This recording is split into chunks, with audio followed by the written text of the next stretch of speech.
మార్కెట్లో ఏ కోర్స్ చేసినా రెండేళ్ల ముచ్చటే. కానీ ఏఐ అండ్ డేటా సైన్స్ నేర్చుకుంటే రాబోయే 10 ఏళ్ల వరకు మీ కెరియర్ కి తిరుగుండదు. అది ఒక్క ఇన్నోమాటిక్స్ తోనే సాధ్యం.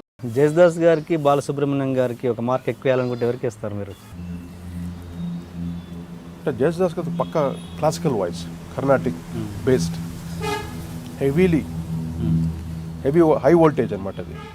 అండ్ వాయిస్ కూడా డెప్త్ వేరు జేసుదాస్ గారు, అది డిఫరెంట్ ప్యాటర్న్. కానీ జేసుదాస్ వాయిస్ కొన్ని పాటలకే, బాలు అల్టిమేట్ అన్నిటికీ. బాలు గారి వాయిస్ అన్ని పాటలకి, ఈవెన్ క్లాసికల్ సాంగ్స్ పాడినా బాగుంటుంది, వెస్టర్న్ పాడినా బాగుంటుంది, మెలడీ పాడినా బాగుంటుంది, రిథమిక్ సాంగ్స్ పాడినా బాగుంటుంది. జేసుదాస్ గారు ఓన్లీ పేతాస్ సాంగ్స్. ఇప్పుడు సినిమాలో సిచ్యువేషన్ సాంగ్స్ ఉన్నాయి, పేతాస్ సాంగ్స్. ఇదేలే తరతరాల చరిత్రం, కదిలే కాలమా, తర్వాత ఇంకోటి మోహన్ బాబు గారి ఎన్నో పాటలు చేశాను. దేవతలారా దేవతలారా దీవించండి, చేసిన తప్పును మన్నించండి, దరి దరి దారే దారేదా. ఈ సంగతులని జేసులో బ్రహ్మాండంగా ఉంటుంది వాయిస్. ఆయనతో మీ ఎక్స్పీరియన్స్ ఏంటి? జేసు అంటే చాలా కోపిస్ట్ అయినా, అంటే కోపంగా ఉంటాడు ఎప్పుడు, అంటే కరెక్ట్గా ఉండాలి మనిషికి. ఎవరన్నా చెప్తే ఒకలే చూని నేర్పించాలి, ఒకలే చెప్పాలి. లిరిక్ కరెక్షన్ కూడా ఇంకోళ్ళు ఎవరన్నా అసిస్టెంట్ డైరెక్టర్లు ఇన్వాల్వ్ చెప్తే ఒప్పుకోడు. ఓకే, ఆయన యాటిట్యూడ్ అది, అంటే వెల్ డిసిప్లైన్. అందువల్ల ఆయన స్టూడియోకి రాగానే జాగ్రత్తగా ఆయన మర్యాదగా మాట్లాడి పాటలు. ఆయనకి నేనంటే ఎందుకు ఇష్టం అంటే, నాన్నగారు సాలూరు రాజశేఖర అబ్బాయిని, నాన్నగారు అంటే చాలా గౌరవం. నాన్నగారు అబ్బాయిని తంబి అంటే ఒక తమ్ముడిలాగా. ప్రతి పాటని నాకు ఎలా కావాలో అలా పాడేవాడు. బయట వాళ్ళకి కొంచెం ఎలా పాడేవాడు నాకు తెలియదు, కానీ అన్న కొంచెం ఇక్కడ కొంచెం పడరమ్మా అన్నమ్మ, ఎన్ని టేక్లను పాడేవాడు నాకు. అదే నా అదృష్టం. కానీ చక్కగా నన్ను ఆయన ఎంకరేజ్ చేసేవాడు. ఆ పాట పాడి అసలు దేవతలారా దీవించండి, ఆ పాట పాడి నీకు అసలు నేషనల్ అవార్డు వస్తుంది ఈ పాటకి అన్నాడు. ఆయన నోటుతో అంత గొప్పగా చేసేవాడు. కానీ ఆ సాంగ్ చాలా అలాగా నాకు సింగర్స్ దగ్గర ఎప్పుడు నాకు ఆ ప్రాబ్లం ఉండేది కాదు. I'm very much comfortable.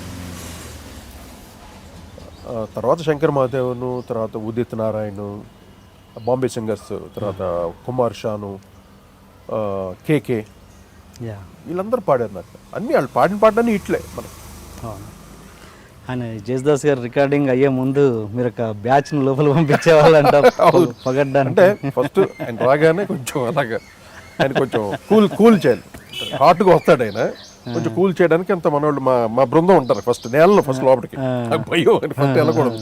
ఆయన చెప్పేస్తాడు ఆయన రాగానే అన్ని కొంచెం గురుగారిని అలాగే వాళ్ళు అందరూ ఆ పాట గురించి డిస్కస్ చేస్తుంటారు.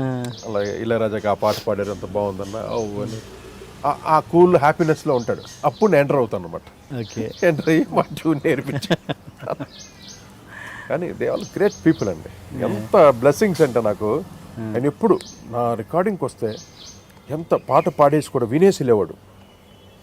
ఏమ్మా నీకు ఓకేనా అనేవాడు. అంటే వినేసి నువ్వు ఫుల్ సాటిస్ఫైడా అన్నట్టు, లేకపోతే యూ విల్ సింగ్ అగైన్. అంత రెస్పెక్ట్ ఇచ్చేవాడు. బికాస్ ఆఫ్ నాన్నగారు. ఇది నేనే పెద్ద కంపోజర్ని కాదు, నాన్నగారు ఒక తనయుడుగా, అదే రాజేశ్వర గారు అబ్బాయి కాబట్టి ఆ వాల్యూ ఇచ్చాడు. మీరు ఎంత ఒప్పుకున్నా ఒప్పుకోకపోయినా ఇండస్ట్రీలో కులాల ఆధిపత్యం ఉంది అన్నది అది ఒప్పుకోవాలి. అది ఎంతవరకు ఉంది? అది మా చెన్నైలో ఉండేది కాదండి. టు బి ఓపెన్ ఫ్రాంక్ నేను చెప్తాను. మేమంతా చెన్నై నుండి వచ్చిన వాళ్ళం. చెన్నై ఇండస్ట్రీ అక్కడే మొత్తం పెరిగింది. ఈ మధ్య ఇక్కడికి వచ్చి 7-10 సంవత్సరాలు అయింది హైదరాబాద్కి వచ్చి. చెన్నైలో ఎవ్వరు ఏం కులం, ఎవ్వరు ఏంటి అని ఎవ్వరికి ఏమీ తెలియదు. వచ్చామా, పని చేసామా, వెళ్ళామా, ఇలా ఉండేది. ఎంత హెల్తీగా ఉండేది. ఇక్కడికి వచ్చేసి ఎప్పుడైతే షిఫ్ట్ అయిందో ఇక్కడ, బాబోయ్ అది ఏంటో ఆ గ్రూప్ నాకు అర్థం కావట్లేదు. ఇప్పటికి మాకు అర్థం కావట్లేదు. కులాలతో ఏముందండి అది industry. We're technicians, we're all one family. అలాగైతే నా దగ్గర మ్యూజిషియన్స్ అయితే రకరకాల కులాలు వాళ్ళు. వాళ్ళందరూ కావాలి నాకు. They are the wonderful musicians. అవి కులం ఏనో తక్కువ అని నేను బయటపడతానా?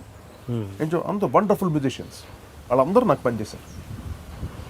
ఈరోజు ఇంత స్టేజ్ మేము వచ్చామంటే వాళ్ళందరూ ఆశీస్సులండి. ఒక చిన్న స్కూల్లో చదివాను నేను. ఫస్ట్ నేను కాన్వెంట్లో చదివాను, తర్వాత ఆ స్కూల్లో జాయిన్ చేశారు నన్ను. నా అదృష్టం అది. వాళ్ళందరితోటి నేను మెదిలి, అంటే జీవితం అంటే ఏంటి అని తెలుసుకున్నాను, నేర్చుకున్నాను. ఒక పేరు వచ్చేసిన ఒక గొప్ప నేను ఎప్పుడు ఇంతవరకు ఆ ఇది రాకపోవడానికి కారణం నాకు వాళ్ళందరితోటి నేను చిన్నతనం నా బాల్యం అంతా వాళ్ళందరితో గడిపాను. దాదాపు 10 సంవత్సరాలు నేను చదివిన కేసరి హై స్కూల్లో. We're all one. మీరు ఆ బేసిస్లో ఎప్పుడు ఇబ్బందులు పడలేదా ఇండస్ట్రీలో? ఎప్పుడు ఇండస్ట్రీలో నాకు అనిపించలేదు. బహుశా అది ఇన్నర్గా జరుగుతుందేమో నాకు తెలియదు, కానీ నా కంటి ముందుగా నాకు అనిపించలేదు. ఎప్పుడు నా సక్సెస్కే వచ్చారు, కానీ సార్ నేను ఈ కులం అండి, నేను మనం ఒకటి అని ఐ నెవర్